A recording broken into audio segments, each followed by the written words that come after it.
have reacted to a lot of content on this channel already, be it listicles, articles, OMG moments, botches, messed up merchandise, but today, we are checking out an Iceberg video. Now, if you somehow don't know what an Iceberg video is, basically you're being presented information with the most known information being at the beginning of the video and the more interesting, lesser known stuff popping up towards the later end. If you would like to see the creator of this here Iceberg video, please show them some support by clicking the top link in the description to check out their channel. And if you want to react to content with us on the Twitch channel, check the description for that link to the Twitch. I'm not telling you when I'm live, you gotta be here, you gotta guess, it's a guessing game. If you're a young one, I would like for you to know that you're not welcome here. We don't do content for the little ones. I use colorful language. I don't want to be responsible for cursing, and then your mom walks by and she's like, what are you watching in here? The cartoon sure are crazy. What are you watching in there? Why are you watching that? So get out of here. I'm not going to tell you again. Without further ado, let's get right into the video. Welcome, wrestling enthusiasts and curious minds alike, to a deep dive into the riveting world of grappling mysteries. Alright, what's the over under? Do we think this is AI, or is this guy just really soft spoken in the mic? I feel like I'm 50-50. I'm 50-50. I'm 50-50. He might be holding a mic arm. His lips are definitely touching the mic itself. I'm 50-50 on it. With the wrestling conspiracy theory iceberg, join us as we navigate the murky waters of secret alliances, backstage politics, and hidden agendas that have shaped the world of professional wrestling. From controversial finishes to alleged scripted rivalries, we'll unravel the layers of speculation and intrigue that challenge the very essence. Alright, come on. So, listen, the vocabulary sounded real ChatGPT adjacent. I'm just saying. You don't gotta talk like this to wrestling fans. I'm just saying. I'm still here with you, but you're losing me. Of this captivating sport. Buckle up for a rollercoaster ride through the uncharted depths of the wrestling world, where the line between reality and fiction blurs, leaving us questioning where the truth starts. That's not ChatGPT. Okay, let me stop. I'm sorry. I'm sorry. And where it ends. This is the wrestling conspiracy theory iceberg. Warning: this episode contains content that may be disturbing to some viewers. Viewer discretion is advised. And we're starting off at the tip of the iceberg, tier 6. To start off the iceberg, we have the king of conspiracies. Chris Benoit is innocent. That is a hell of a conspiracy to start with.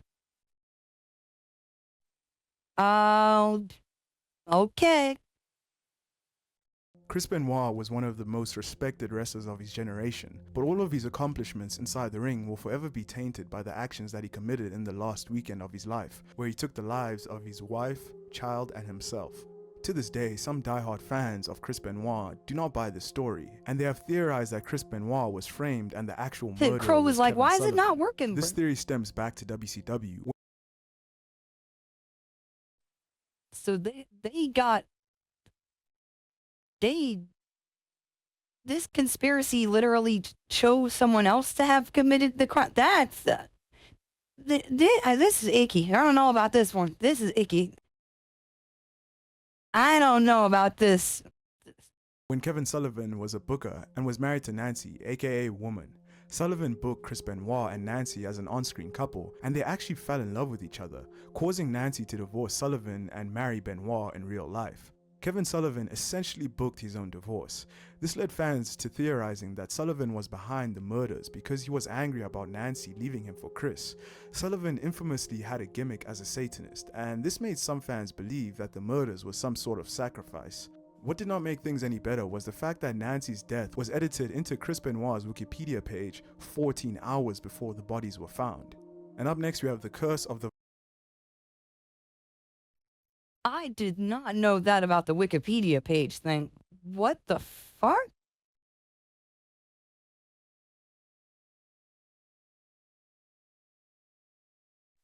Yo, I got chills, like actual goosebumps. Mm. Can can we not go crazy with the first entry in the iceberg? That's the no. I don't even want to joke about that shit. Like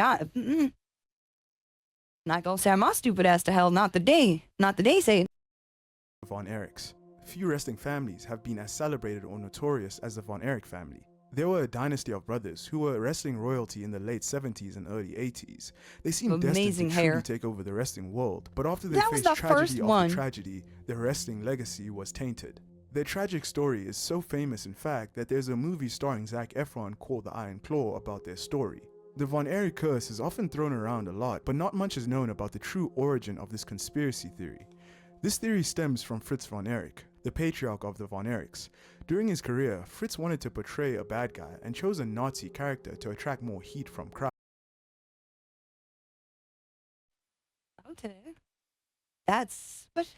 Whoa. I mean, that's how you get heat. You could definitely get heat off that. That's the choice. Fritz chose this gimmick, even though he had no history or connection to Germany. The theory goes that in 1958, a female ghost of a Holocaust survivor put a curse on Fritz as revenge for making light of Nazism. The ghost explained that while she was alive, she had survived through the atrocities of the Holocaust, but she had lost 5 of her 6 children in the concentration camps. As retribution, the ghoulish figure placed this same curse on Fritz, one that would see him suffer the same gruesome fate as her. Over the next 40 years, the curse actually materialized as 5 of his 6 Von Erich boys died before him. And up next we have Roman Reigns fakes cancer. In 2018, oh no. No, don't. No, that's a bad conspiracy. I don't like this. I don't like this. I don't like this. I don't like this one. I don't like this. 2018, Roman Reigns shockingly relinquished the Universal Championship after revealing that he had been diagnosed with leukemia. The segment was one of the most emotional moments not only of the year but of Monday Night Raw and WWE history. This incident led to wrestling fans questioning if Roman Reigns actually had cancer. Some of them felt that years after trying their best to get Roman Reigns over, WWE had resorted to faking that Roman Reigns had leukemia. You know what's crazy? Putting it in that light, that sounds like some shit that fucking Vince would do though. Like nothing seemed off limits for bro. He was deaf wild. But like I don't want to believe they would do that though. I don't want to believe they would stoop that low though. Fans online claimed that the superstar had faked his illness because he had suffered little hair or weight loss. The fans also questioned the truth surrounding the leukemia claims, because in the 4 months that he took time off, Roman Reigns filmed Fast and Furious Hobbs and Shaw, and then he returned just in time for WrestleMania. And up next we have the Ultimate Warrior was replaced. The Ultimate Warrior was one of the biggest stars in the WWF during the late 80s and was handed the WWF torch by Hulk Hogan when he beat him for the WWF Championship at WrestleMania 6 in 1990. He didn't quite pan out as the top guy of WWE, and after losing the gold, that's what I'm saying, Crow. Like it is possible. I don't want it to be real. Warrior being fired following SummerSlam 1991 when he held up Vince McMahon for a big payday. Ultimately, Warrior was rehired again in 1992, but he looked quite different. He had shorter hair and was a lot leaner. This caused fans to create the conspiracy theory that Jim Hellwig, the man behind the original Ultimate Warrior character, had passed away and a new performer was under the paint as the second Ultimate Warrior. Some even speculated that Kerry Von Erich, aka the Texas Tornado, was under the guise. And up next we have Vince McMahon sent the NWO to kill WCW. The hair, though. The NWO. Yo, that would be the craziest swerve of all time. Like, yo, he really sent Hulk Hogan over there to just fuck the whole shit up. You can get your hair braided all you want, but don't ever get it twisted. I like that. I like that. The was one of the most legendary factions in the history of professional wrestling. Kevin Nash and Scott Hall had performed for Vince's WWF in the 90s as Diesel and Razor Ramon, but they jumped ship to WCW at a time when Eric Bischoff was given more control of the company. Nash and Hall debuted for WCW as the Outsiders, with the insinuation that they had been sent by Vince and the WWF to kill WCW. This was furthered when Hulk Hogan joined the team at Bash at the Beach 1996. Well, they actually did it, like, by the way. Along with former 123 Kid, Sean Waltman, and the $1 Million Man, Ted DiBiase. All former WWF stars. Several conspiracy theorists have claimed that this was actually going on behind the scenes, believing Hall and Nash didn't go to WCW just for the money, but instead to destroy Vince's rival promotion from the inside, allowing WWF to rule supreme once again. Even though the NWO put more eyes on the WCW product, 5D chess though. I don't think they were playing 5D chess like and that. Allegedly, this was all Vince's idea. And up next, we have Brock Lesnar shoots on The Undertaker. Brock Lesnar famously defeated The Undertaker at WrestleMania 30, much to the wrestling fans' dismay and shock. This conspiracy theory goes that Brock was actually Right. I don't think this is AI, by the way. Idiot brother definitely sped through that line. That was masterful. He's a good orator. He's a skilled orator.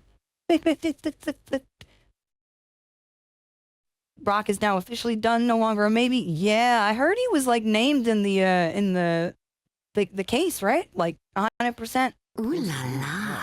But he thought, screw it, I'm taking the win, and he Oh dumped my the God, that tired scared the old shit out of me. Undertaker on his head, causing him to get concussed and pinned him for real, ending his streak. This conspiracy theory is interesting in the way that Paul Heyman himself is the one who first brought it up, and heavily implied that Brock Lesnar stole the win that night. And up next, we have Randy Savage giving Hulk Hogan a black eye before WrestleMania 9. Hulk Hogan wrestled his supposed retirement match against Sid Justice at WrestleMania 8 in 1992, and it would be a full year before he would return to the squared circle. He returned to back up his best friend Brutus Beefcake against Money Inc. at WrestleMania 9, but he had a noticeable change in his appearance. Hogan showed up to the event with a nasty black eye. Damn. That is not a shiner.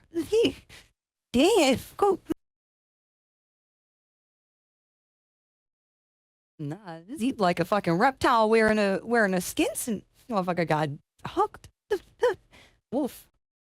Eye. There are a few tales as to how the Hulkster got the black eye. Kayfabe would tell you that it was Ted DiBiase who paid off some thugs to jump Hogan before the show, while the supposed true story was that Hulk was involved in a jet ski accident. However, the conspiracy theory believes that the March And what fucking... Alright, what do you hit in a jet ski accident that gives you a black eye? Pray tell. I'll let you tell me how the fuck... Did you hit the edge of the jet ski? Like, what? man Randy Savage punched his former friend in the eye after he found out that Miss Elizabeth had left him due to influence from Hogan's wife, Linda. Some rumors even go as far to say that Hogan and Elizabeth were having a secret affair, and Savage cleaned Hogan's clock out when he found out. And up next we have CM Punk joining WWE to destroy AEW. CM Punk returned to wrestling after 7 long Is that much of a conspiracy? I wouldn't be surprised if bro did it on some petty shit. I could get behind this one. I feel like it just aligned with his goals at the time. years when he debuted in AEW in 2021. However, his time in AEW was marred by controversy stemming from backstage fights and putting Tony Khan's life at risk, according to Khan himself. All of this contributed to him getting fired from AEW just 2 years after he joined the promotion. CM Punk surprisingly joined WWE in late 2023, a company that he detested and bashed negatively for years. CM Punk is notorious for holding grudges, so this left many fans theorizing that CM Punk joined WWE for the sole purpose of killing AEW, because his messy departure and incident That was not a conspiracy, left I such a felt. sour taste in his mouth that he was willing to join a promotion that he literally stated that he hated for many years in order to destroy AEW. And now we're I moving should've seen down it a real tier, as into hell. the 5th tier, with our first entry being Cody Rhodes, knew all along. Cody Rhodes famously left WWE in 2016 and made his name on the independents and formed WWE's biggest competitors in almost 20 years, AEW. He then shockingly returned back to WWE in 2022. This conspiracy theory goes that Cody Rhodes planned all of this from the start. Cody Rhodes wanted to be a top guy and get top guy money, but Stardust wasn't it. He knew that if he could make his name bigger, he'd get a boatload of cash from WWE and be at the top of the card. So he concocted an idea to create competition with the goal of leaving at some point to get. What do you guys think about this Cody Rhodes one? Do you think he was playing 5D chess like that? I don't think he thought like that. I think he was really on some like, yo, fuck this shit. I can do battle on my own. Leave me alone. I'm a fucking star. Yeah, I don't think he was trying to smoke himself like that. Nah. Oh, no, not this one. Vince's money. He found willing participants in Omega and the Bucks, and then they stumbled into a big money backer in Tony Khan that made Cody's plan way better than he ever thought. He knew he'd leave for WWE money eventually, and he knew that because of his name and profile, that if his idea failed, he would be able to still make decent money going back to WWE. And up next we have ECW was a WWE subsidiary and Vince forced them to close down. ECW, being a WWE subsidiary, has long been a running conspiracy in the wrestling world. It explains why Vince was constantly funding ECW, and also why Vince gave a lot of ECW wrestlers airtime on WWE Raw. ECW stayed in the business despite constantly verging on bankruptcy. Paul Heyman himself These are revealed wrestling that conspiracy WWE paid theories multiple and loans, Iceberg. with the biggest one being a $500,000 loan in 2000. In March of 2001, WWF won the Monday Night War when Vince McMahon purchased WCW. A few weeks earlier, ECW closed its doors and Paul Heyman walked into a job at the WWF as a commentator on Monday Night Raw. Some conspiracy theorists believe that Vince McMahon actually owned ECW from day one, and he forced Paul Heyman to close their doors. The accepted narrative is that ECW couldn't afford to stay open, but Tommy Dreamer argued otherwise, stating that ECW could have indeed stayed open because they had other offers on the table. And up next we have the real reason behind Shawn Michaels' break from wrestling. In 1998, Shawn Michaels was forced to step away from WWE because of back injuries. He was on the shelf for 4 years and he eventually returned to the ring in 2002. There's actually two popular conspiracy theories relating to the real reasons as to why Shawn Michaels stepped away from the ring. One of these theories believed that Shawn wasn't nearly as hurt as everyone thought, but he was running Vince up for essentially an extended vacation with pay, since he knew that Vince wouldn't want him to jump ship to WCW, even if he decided against it. The second conspiracy is that Shawn was actually absent for so long to deal with his massive drug problem, which could have ended up really bad if he had not addressed it. Conspiracy theorists believe that it's too strange that Shawn Michaels came back in just a few years from a career-threatening injury and not only be fine, but somehow be an even better professional wrestler than he was before. And up next, Yeah, before Shawn, quote unquote, found God, like he was out of control, man. That's why he was definitely bugging out. The backstage antics and he did not sound like a cool person to be around. I don't like seeing the footage of him like going off on Vader. I don't like seeing that. next we have Triple H marrying Stephanie McMahon for the sole purpose of power. Triple H marrying Stephanie McMahon for just like, it's weird. It's weird because like I think he was with China at the time, and then like Stephanie like conventionally attractiveness. Like I think I see why he would like drift towards Stephanie because China was still beautiful. Well, like. Stephanie was Stephanie at the time, and then like I guess the power was like also a part of the perks for it, right? Like it was like, might as well do this and still be able to do this. Like that's risky as shit, man. No. In 1996, Triple H took part in the Curtain Call, where he famously broke kayfabe with Kevin Nash, Scott Definitely Hall, got and Shawn your ass Michaels out at of there. Madison Square Garden. He solely took the blame for this incident and was booked badly by Vince for it. He eventually climbed back up the card though. The basis of this conspiracy is that Triple H was so traumatized by the falling out of the Curtain Call that he was willing to do anything to get to the top of the card, like politicking his way into certain positions and even going for the boss's daughter to gain favor from Vince. Triple H started dating Stephanie McMahon. It is a shame how they did China the for same real. year he started to refer to himself as the Game. According to this theory, he's an expert at playing the game and doing anything to win, even if it means faking love for the boss's daughter to get a seat at the table. After Triple H got with Stephanie, his infamous reign of terror happened, and he has slowly risen to the top of WWE, as he is now in charge of everything and Vince is essentially kicked out of the company. And up next we have the Montreal Screwjob being a work. The Montreal Screwjob is one of the most controversial and infamous incidents in wrestling history. The plot of Vince McMahon to screw Bret Hart and prevent him from taking the WWF title to WCW has been talked about ad nauseum. There are several wrestling fans and even wrestlers like Scott Hall, Kevin Nash, and Road Dogg that believe the Montreal Screwjob was one big work. This is mainly because everyone involved benefited from the ordeal massively. It garnered mainstream media attention for WWE. Shawn Michaels was crowned WWF champion and was the unquestionable top heel in the company. Vince McMahon became an on-screen character as the evil boss that allowed Stone Cold Steve Austin to become the biggest babyface in company history. And despite how things transpired in the long term, Bret Hart did secure a lucrative deal from WCW and went out of WWF as a sympathetic babyface who could have been a huge success if booked properly. This theory is compounded by the fact that Bret Hart wrote the WCW letters in the air to the hard cam and they captured every single second of it. Yeah, what do you guys feel about that one? That the Montreal Screwjob was a work. That's kind of crazy when you line everything up like that. Yeah, it really does seem like everyone fucking benefited for it. That's nuts. Conspiracy theorists asked the question, why would WWE allow their top stars I don't think it was a work, but I can see why the conspiracy theory is there. Sending Vince Russo to kill WCW. In the mid to late 90s, Vince Russo was the WWE head writer and was a huge part of the creative direction during the Attitude Era. In interviews, Russo has said that he left WWE in the summer of '99 because he felt that the addition of a second show, SmackDown, would water down his creative juices.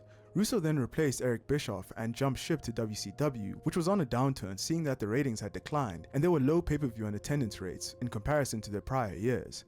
Under Russo's creative control, WCW managed to get even worse as he booked some very questionable things, like making himself the world champion and much more. Vince Russo essentially ran WCW into the ground, and some conspiracy theorists believe that it was all by the design from the mind of Vince McMahon. This theory believes that McMahon sent Russo as a Trojan horse to WCW on purpose so that they can put the final nail in WCW's coffin. And up next we have Daniel Bryan's fake retirement. Daniel Bryan was forced to temporarily retire in 2016 because he had suffered from at least 10 documented concussions throughout his career. This conspiracy... Yo, 10 concussions, man? No. Yeah, and Bryan was taking crazy spots and using that fucking diving headbutt too, right? Like, yeah, dude. So, yeah, you gotta slow it down. You gotta slow it down, man. But these guys are fucking battle-tested gladiators that been through so much in the fucking indies that they want to power through everything. It's like, man, you really do have to take care of yourself, though. 10 concussions is unreasonable for like any line of work done.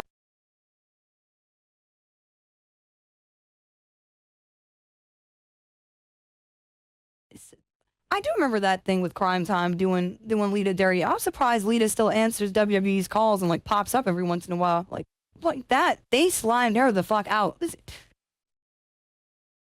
goes that even though Daniel Bryan was actually hurt, he was pushed into retirement even though his injury was not actually career-ending. This was done because even though Bryan was pulling in numbers like a top guy, Vince did not see him as such and did not want to build the company around him. They did their whole, you're a slut, Lita. Like, they already did that on national TV. They had to do all the extra shit. Roman, who was struggling to get truly over with the fans. So they refused to clear Daniel Bryan to wrestle and forced him to stay on the shelf. Daniel Bryan was legitimately injured, but through his experimental therapies and rehab, he was able to get cleared by many doctors besides the WWE doctor. This was because WWE had a concussion-related that diving headbutt, they could take that out of the moveset and nothing would be lost. Like, just do an elbow drop, man. WWE refused to clear him despite him being healthy and ready to return to wrestling. But the problem was, Daniel Bryan's contract was going to expire soon and he was dead set on returning to the ring, even if it wasn't in WWE.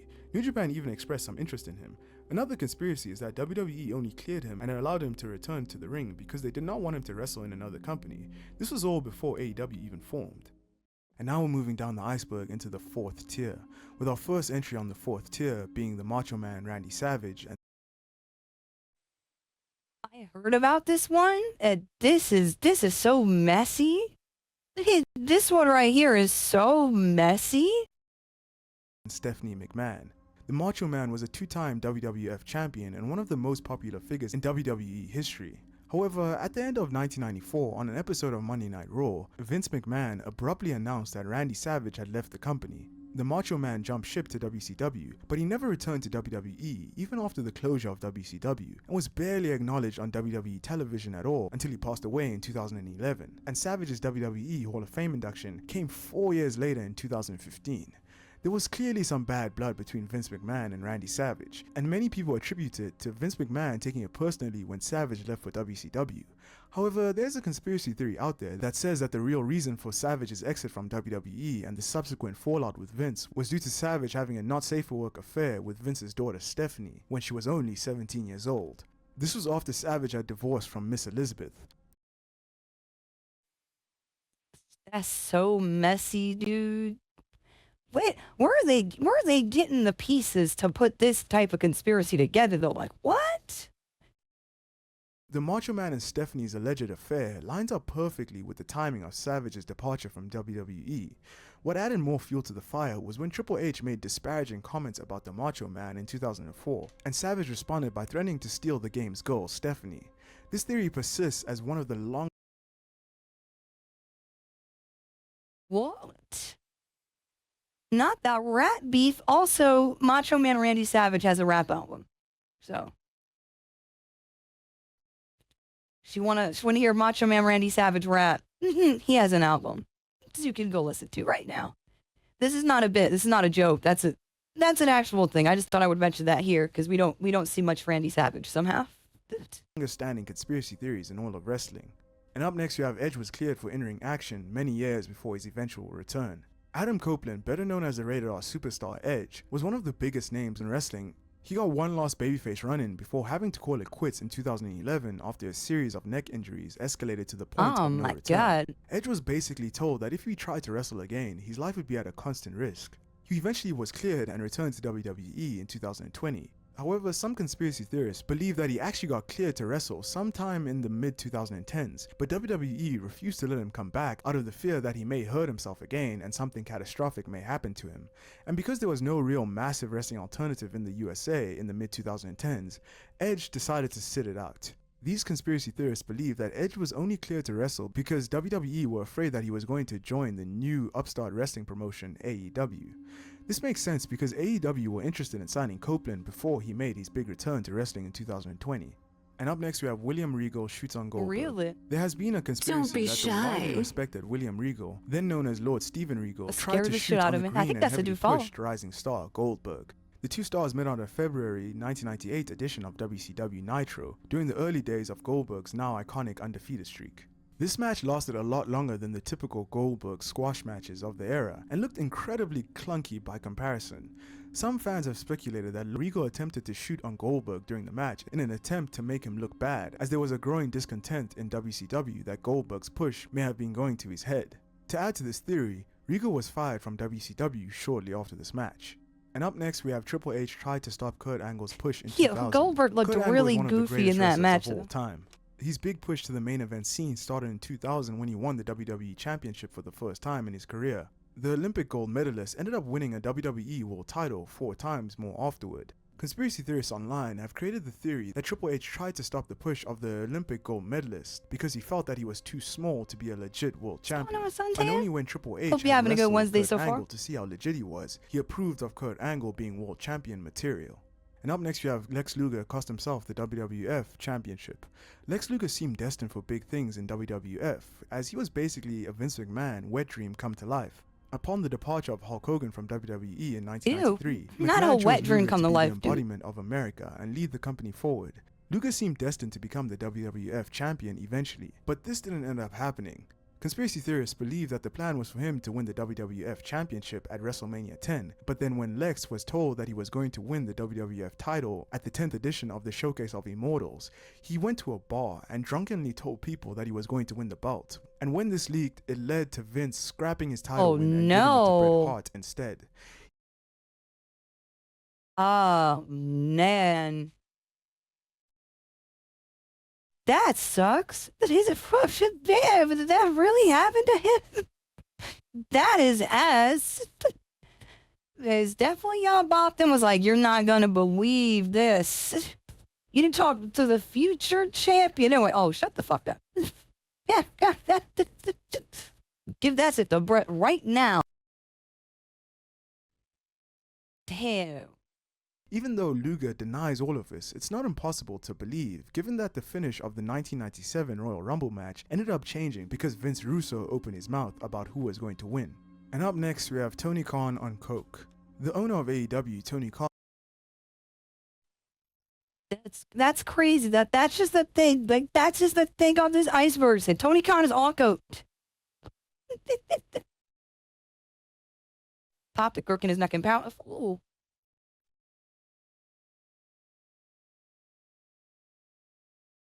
He's seen Kurt's wrestling on display at Clarion University.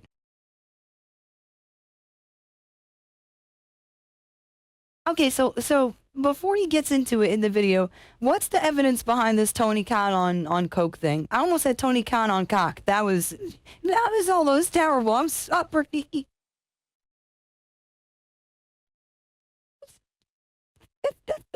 Never mind. I'll just go let the video play now. That was stupid. Got pooped. Hashtag Tony Khan on cock. is a very interesting character. His actions and mannerisms give off a neurodivergent vibe, but some conspiracy theorists have attributed this to him being in love with the Coco. Whenever the camera's on Tony Khan, a lot of the time he seems unhinged and very fidgety. He exhibits some strange and eccentric behavior, and his social media posts seem to be provocative and bombastic. Tony Khan is a very busy man, as he's working on AEW.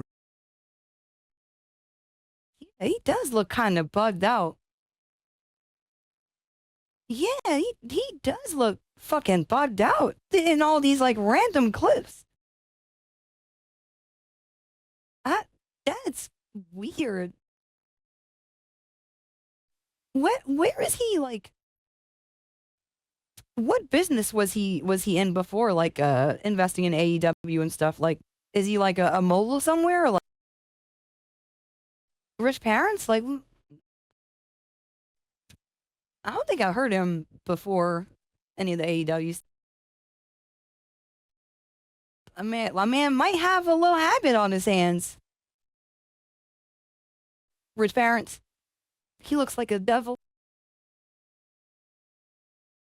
His dad owns a baseball team and a soccer. Oh yeah, that'll Ring do of it. Honor, his family's London-based soccer team, Fulham, and his family's American football team, Jacksonville Jaguars. Yeah. He has admitted to working almost 20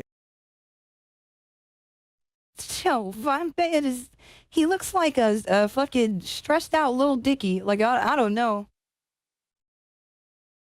hour days constantly, and he's part of a multi-billion-dollar family.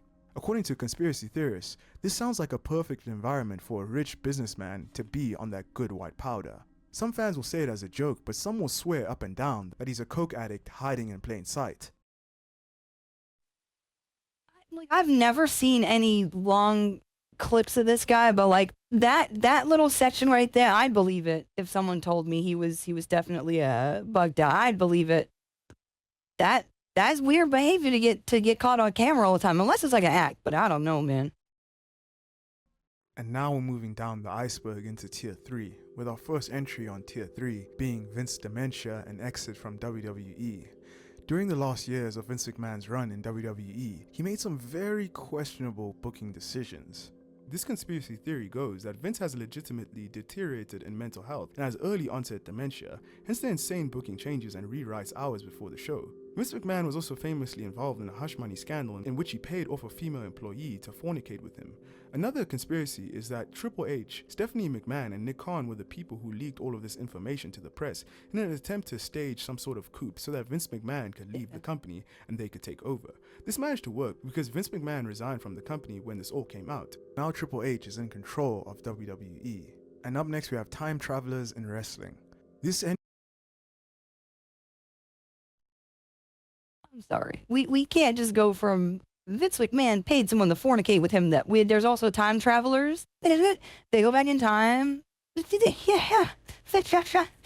Okay. Well, icebergs are icebergs. Entry refers to the conspiracy theory that there have been time travelers at wrestling shows. One instance of this is in the late 80s on a WWF show that involved the Brainbusters, Arn Anderson and Tony Mustache Blanchard, Vince won't hurt you. Mustache Vince is there. Man who had an uncanny resemblance to Wyatt family Daniel Bryan. What the fuck? What the fuck? Low key, this does like grainy Wyatt family Daniel Bryan. Was in the background, leaving fans to create the conspiracy that What the fuck? What the fuck? Bryan Danielson is a time traveler. Another instance of this is during a match between JBL and Rey Mysterio, where someone held a sign that said Triple H.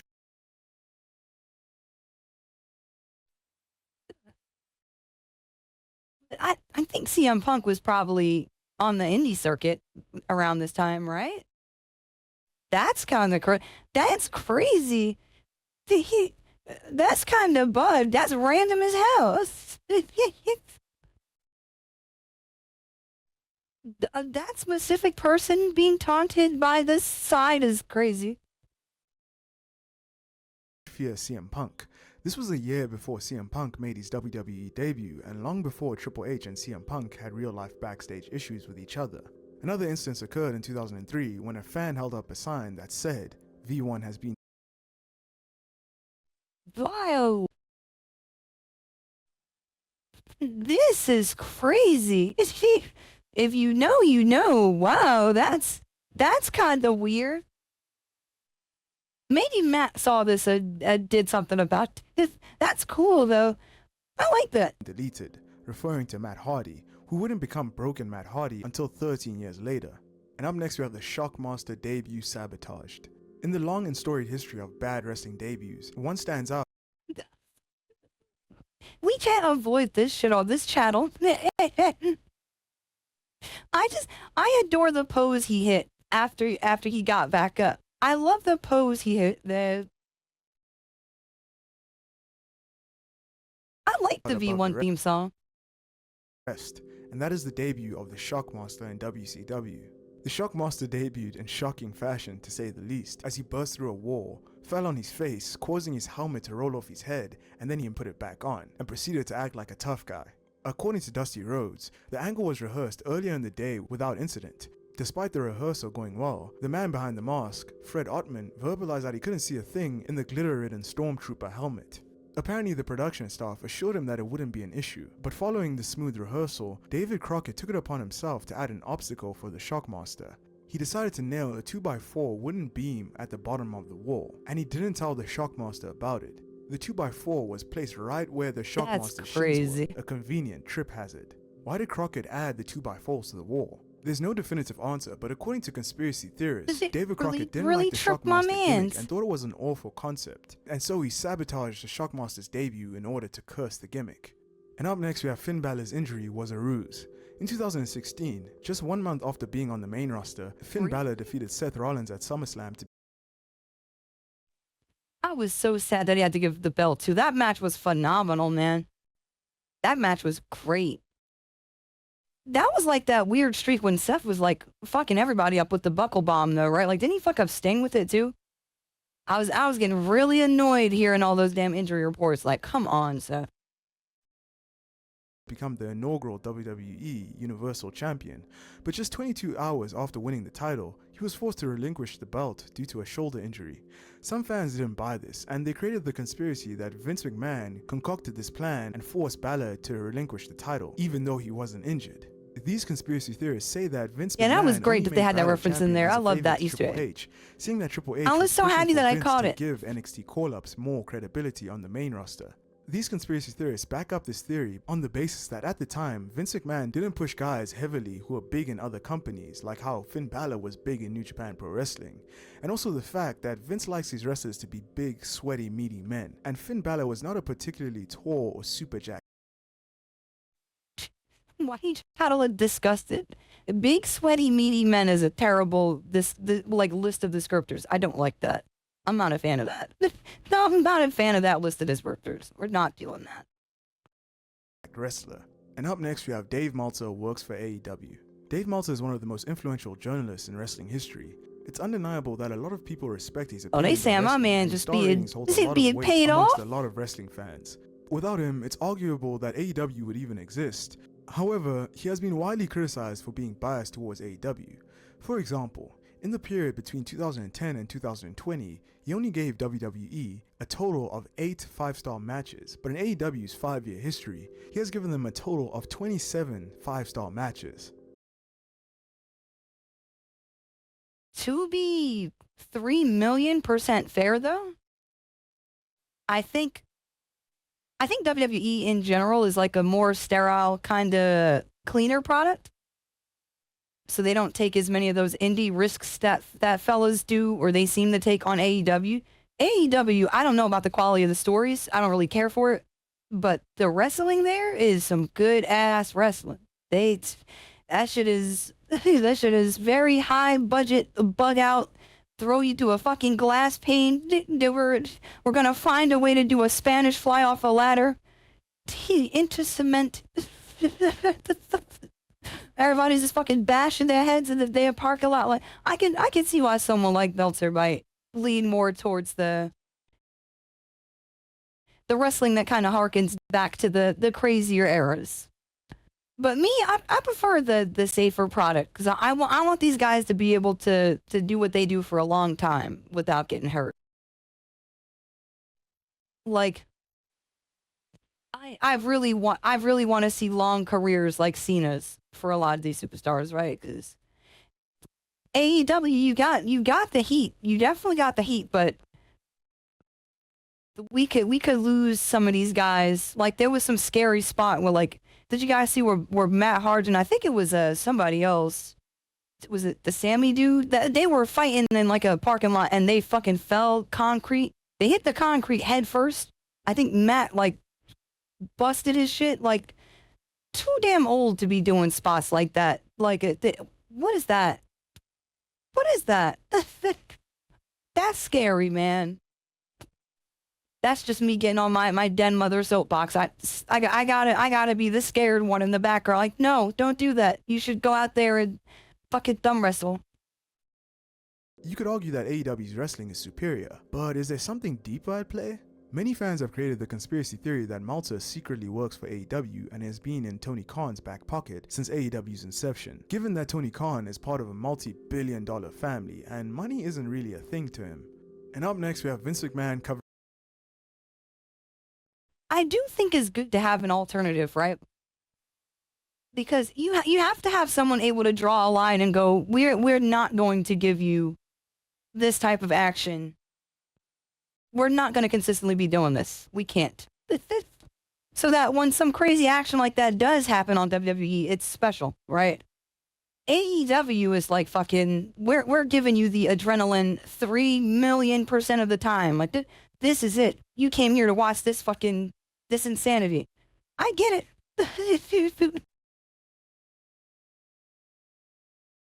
The Vince McMahon cover up a murder at Jimmy Snuka. Someone called out Jimmy Snuka.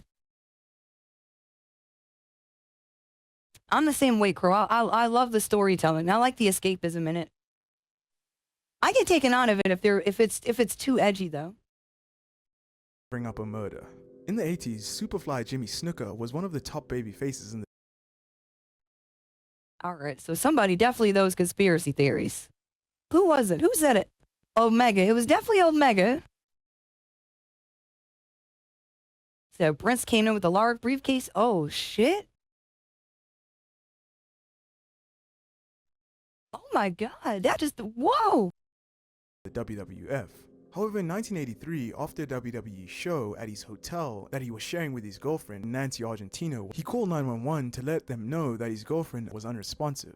It turns out she was dead, and the coroner's report stated that she died of traumatic brain injuries, consistent with a moving head striking a stationary object. Autopsy findings show that Argentino had more than 2 dozen I swear cuts I and did bruises hear this all one over before. her body. Snuka was the one suspect involved in the subsequent investigation, but the case was mysteriously just left open and Snuka didn't face any charges.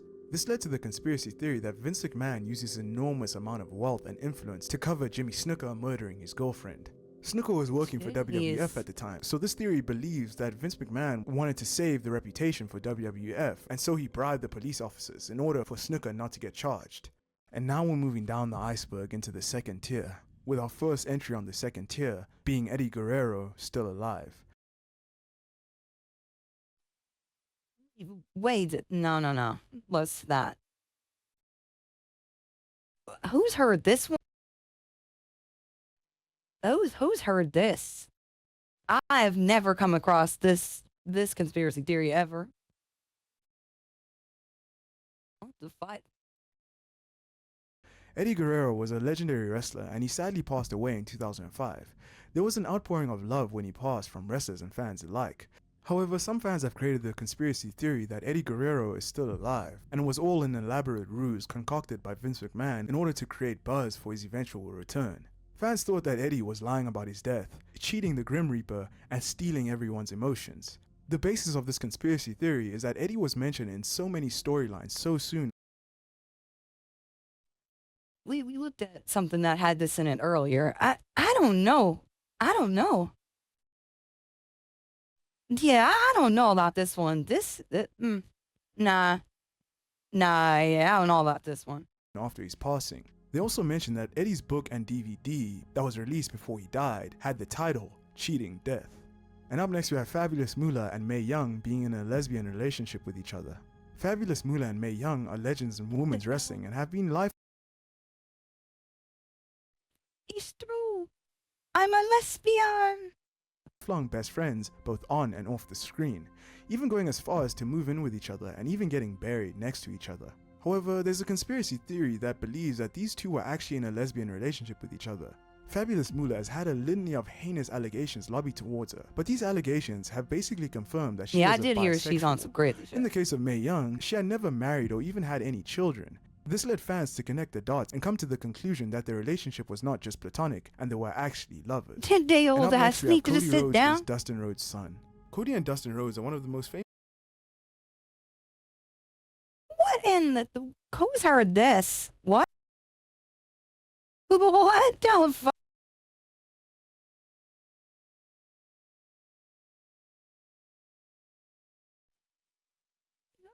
Who even? What? I do not want to visualize Mae Young and the Fabulous Moolah doing anything. Please stop. It's very. Famous brothers in wrestling and have achieved a lot as a team and against each other. This conspiracy theory goes that when Dustin Rhodes was 15 or 16 years old, he got a girl pregnant, and because back in the 80s there was a huge social stigma around teenage pregnancy, Dusty and his wife raised Dustin's son Cody as their own son so that Dustin could focus on his school and career. This sort of thing used to happen more than you think in the past. And up next we have The Rock was trying to take over WWE with Nick Khan. Nick Khan's rise to power in WWE took That many is fans so off guard, Lord. especially when it appeared that he had I don't know about the leapfrogged both Cody Stephanie McMahon and Triple Dustin H from the thing. WWE hierarchy. He had seemed destined to become the new head of the company when Vince McMahon inevitably stepped away from WWE. But seeing as that has now happened and both Stephanie McMahon and Triple H have returned to positions of power, the things are a hand? little bit more as people expected them to be. That didn't stop conspiracy theorists from creating the theory that Nick Khan's ascent was actually part of a plot by Dwayne "The Rock" Johnson to end up on top of the WWE. The Rock posted to Instagram in December of 2021 where he revealed that he, Nick Khan, and his sister were childhood friends having grown up in Hawaii together, and reflected on how life comes full circle with Nick Khan running WWE and Nick Khan's sister working on the TV show Young Rock. The Rock has also purchased the company that Vince McMahon created and owned, XFL, so conspiracy theorists believe that he's trying to take control of another one of Vince's babies, the WWE. And up next we have AEW working with WWE. Honestly, I wouldn't put it past The Rock, man. This man is different. I wouldn't put it past The Rock to try to pull some last minute swerve to own the WWE. I wouldn't put it past AEW working with WWE. Huh. Huh. Ah. WWE. This conspiracy theory was first theorized by Vince Russo of all people, and fans started digging deeper into it because of what he said. Conspiracy theorists created two reasons as to why WWE may be working with AEW. And the first reason was because of WWE's fond farewell to Dean Ambrose. Usually when a wrestler leaves the WWE with no intention to retire from the business, they're given nothing but well wishes on their future endeavors. To be fair, that whole thing with Dean Ambrose was really janky. Like, they were definitely trying to butter bro up. Like, you sure you don't want to stay? Like, the Shield for real? That was really weird. They were sucking bro's dick insane. Like, but not in the case of Dean Ambrose. They made the fact that Dean Ambrose wouldn't be renewing his contract public months in advance. They treated Ambrose well on the way out by giving him a Shield farewell tour, culminating in the WWE Network special, The Shield's Final Chapter. These conspiracy theorists asked the question that why would WWE give him a hero's farewell if they knew he was going to jump ship? And why make somebody look strong enough to deserve their own network special when they are planning on battling for another team? Maybe they wanted him to look strong to help give AEW a little bit more credibility. The second reason is the WWE legends in AEW. The conspiracy theories believe that it's not the fact that all WWE legends have appeared or are actively contracted to AEW, but it's more that they still seem to be on good terms with Vince McMahon. For example, Billy Gunn being inducted into the 2019 Hall of Fame even though he was contracted to AEW, and DDP's documentary Positively Living being uploaded to the WWE Network weeks before AEW's inaugural pay-per-view Double or Nothing.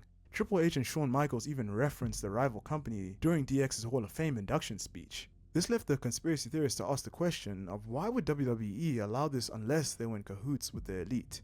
And up next we have Vince McMahon and Shawn Michaels' secret gay lovers. right. I got flashbanged by this. I don't like this. I don't. Hey, yo, what's the?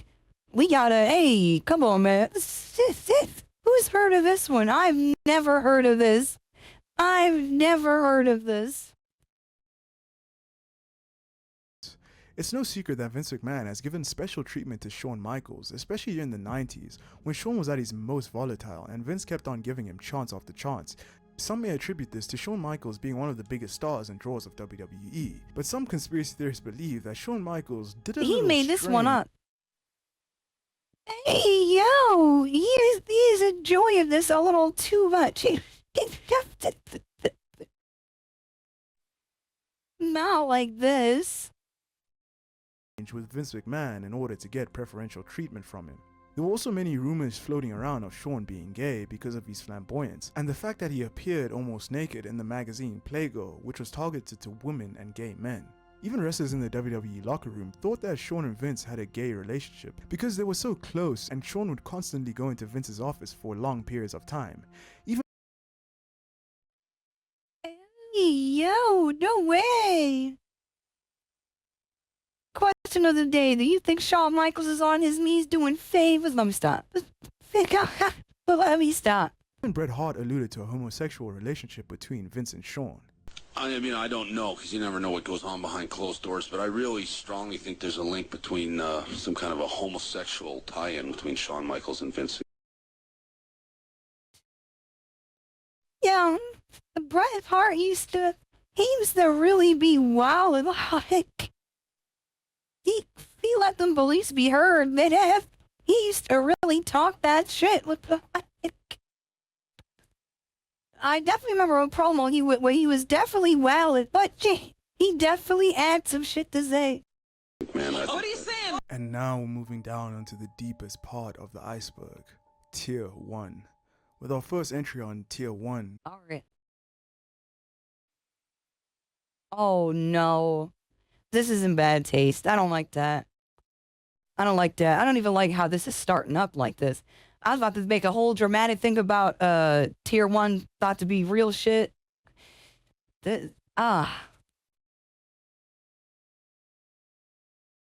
Okay. Being Vince McMahon killed Owen Hart on purpose. Owen Hart tragically died by falling 78 feet to his death during a failed stunt at WWE's Over the Edge pay-per-view in May of 1998. Owen Hart's fall was accidental, but many conspiracy theorists claim that Vince McMahon was behind Owen Hart's death and killed him on purpose. I'm uncomfortable with The this one. conspiracy theory believes that the reasoning behind this is because Vince McMahon was bitter at Owen Hart for breaking the neck of his biggest star at the time, Stone Cold Steve Austin, during the peak of the Monday Night Wars with WCW. This theory also believes that Vince had bad feelings towards Owen Hart because of his brother Bret Hart's actions related to the Montreal Screwjob. This conspiracy theory believes that Vince had such disdain and hate for the Hart family that he tried to bury Owen Hart with the Blue Blazer gimmick and ultimately kill him on live TV to get back at the Hart family and to gain publicity for WWE. Oh my goodness. And up next, we I have The don't like Undertaker this. is Muslim. The Undertaker is one of, if not the greatest wrestler of all The time. hell? In 2011, rumors started to emerge that Undertaker had converted to Islam when he was seen shaking hands with elderly Muslim passengers on a plane.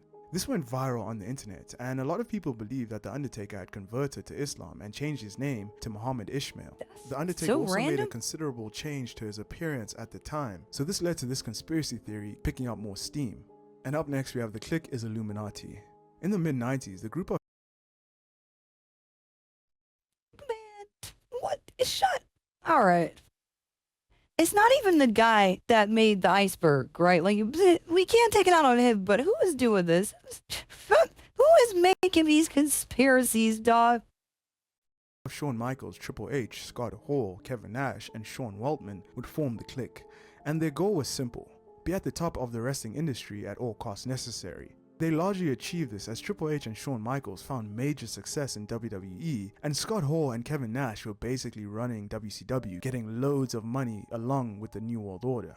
This conspiracy believes that the Clique sold their souls to the devil in order to achieve ultimate success. Yeah, I truly believe X-Pac sold his soul to the devil to... Yeah, definitely. X-Pac, wrestling god. Yeah, 1, 2, 3 kid. Yeah, Sean Waltman. Yeah, he definitely, big top star. In the wrestling world. The basis of this theory is that the two sweet hand sign resembles devil horns, and the naming of their factions, New World Order and D-Generation X, were Illuminati related. In the Illuminati sense, the New World Order is a conspiracy theory that argues that a shadowy elite is trying to implement a totalitarian world government, where everybody is controlled by these elite figures. The New World Order is trying to usher in a culture of degeneration, and that's where D-Generation X comes in.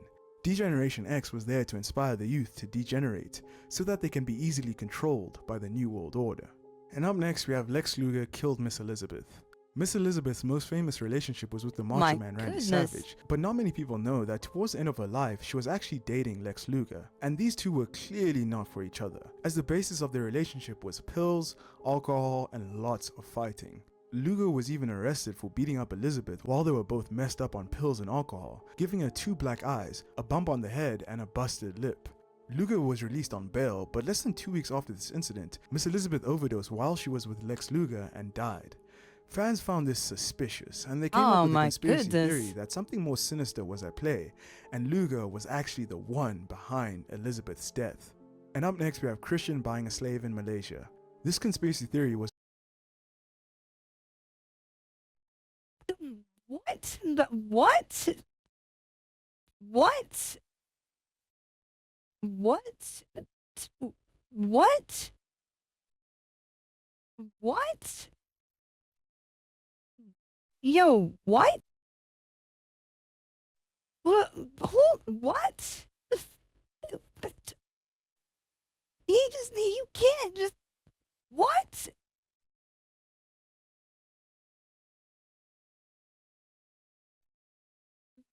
Enough. created by a wrestling dirt sheet called ProWrestling.net, and from there it took on a life of its own. This website stated that while Christian was on a WWE sanctioned trip to Malaysia in 2011, he purchased a slave and tried to bring the slave back to the United States, but he didn't go through with it. The whistleblower was apparently a man named Jose Gonzalez and was part of the Jose Gonzalez. Literally the most fake name. If there's a Jose Gonzalez that watches my videos, I'm sorry, but Jose Gonzalez really hit. Okay, sure thing. Yeah, go right ahead, Hunt. Keep it up. You're right. the Anti-Slavery Union. And next up we have Chris Benoit and Eddie Guerrero in a secret gay relationship. Yo, is the final tier of conspiracy theories just slander? Cause they all going, I don't even want to say they're going hard, because that's a crazy ass line with what's on screen, but are they just slandering folk? Chill out. Chris Benoit and Eddie Guerrero were best friends in real life, and they were incredibly close when they were both alive. Some fans created the conspiracy that their relationship was not platonic and they were actually secret gay lovers. These conspiracy theorists believe that this is true because after Eddie's death, Benoit was sobbing for months and he spoke to Eddie through his personal diary up until his own passing in 2007. These conspiracy theorists believe that the way that Benoit mourned Eddie's death was abnormal, and that it was because they were actually in a not safe for work relationship. What do you mean? These people are in a lifestyle that not everyone is gonna understand. So I believe they definitely grew close to each other, like as friends. Like that's a different type of brotherhood and camaraderie. I feel like it. I don't know about throwing the gay label on them like that. Like nah, that's whack. That's whack to me. With each other, hiding it from their wives. And now we're at the deepest and darkest part of the iceberg, the last entry on Tier 1, and that is the real reason behind Rick Rude's death. Ravishing Rick Rude was one of the most beloved WWE superstars that broke out of the rock and wrestling era and one of the best heel characters of all time. However, Rick Rude unfortunately died of an overdose in 1999 and his death was ruled accidental. However, some wrestlers like the Honky Tonk Man and Jim Neidhart have said that he actually took his own life because doctors had to cut off the member in between his legs. Oh. Yo, fellas, is that like an automatic log out? Is that like an automatic self erasure? The wee go, you gotta go with it.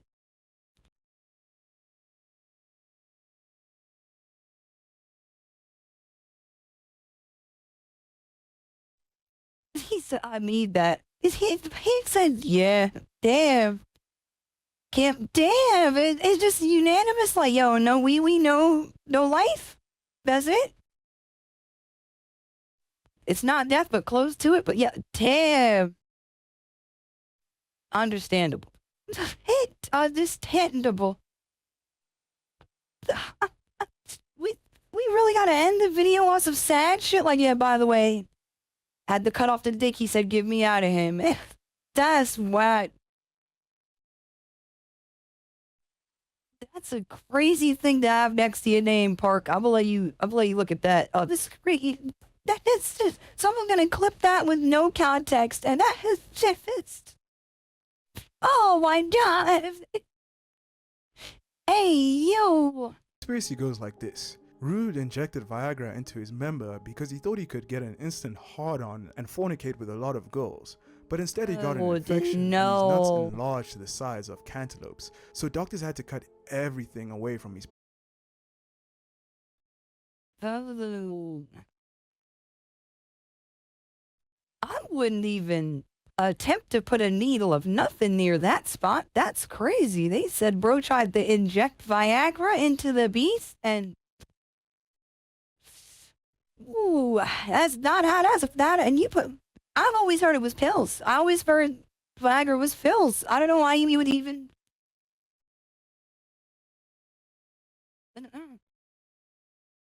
private area. And then after he got home from the surgery, he then took his own life. This story has been denied by other people, and that's what makes it a conspiracy. But boy, what a conspiracy it is. Thank you for watching this video. If you enjoyed this video, please check out our other videos. Oh my god. That was an adventure. Probably not the best choice for the first Iceberg to do on the channel. I do think Iceberg content is really interesting. Some of these conspiracy theories are definitely on the nuttier side, which is kind of what you can expect when dealing with conspiracy theories. I don't know any of the sources for them. I do not pretend to know. I think it's very risky. Thinking with people putting information out there like that, it's very slanderous. Very slanderous. But I'm sure this took a while to kind of compile and put everything together. So if you guys want to check out the original creator of the content, please check and count link to the description. This was a pretty interesting watch. There are some of these on this I have never heard at all. This is literally my first hour-long video on the channel, so